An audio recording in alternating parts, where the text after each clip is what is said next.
कलयुग के दोषों से बचने का उपाय नाम संकीर्तन। इस कंद में कलयुग के लक्षण, दोष तथा उनसे बचने के उपाय बताए गए हैं। सबसे श्रेष्ठ उपाय है भगवान के नाम का संकीर्तन।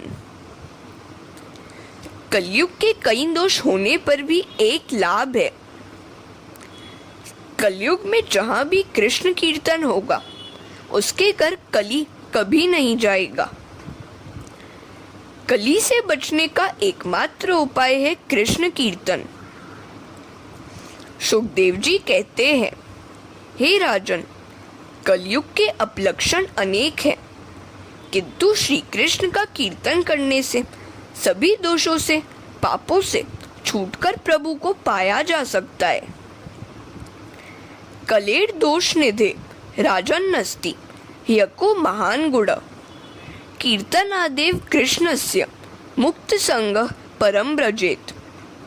और कृते यद ध्यायतो विष्णु त्रेतायाम यजतो मखे द्वापरे परिचर्यायाम कलो तद हरि कीर्तनात्। सतयुग में विष्णु के ध्यान से, त्रेता युग में यज्ञों से, द्वापर में विधि पूर्वक विष्णु पूजा से जो फल मिलता था, वही फल कलयुग में भगवान के नाम कीर्तन से मिलता है। मृत्यु के समय परमेश्वर का ध्यान करने से वे जीव को अपने स्वरूप में समाहित कर देते हैं।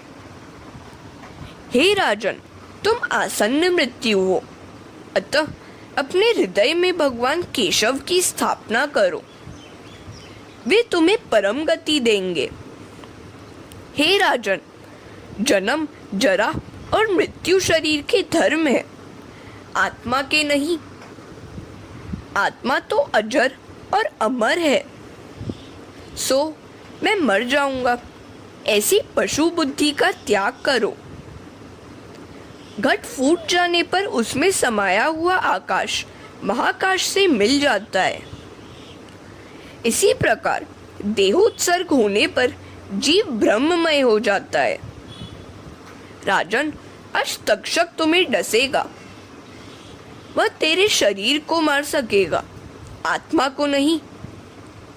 तुम्हारी आत्मा तो परमात्मा से जा मिलेगी। तुम शरीर से भिन्न हो, आत्मा परमात्मा का अंश है। अहम ब्रह्म परम धाम, ब्रह्माहम परमम पदम।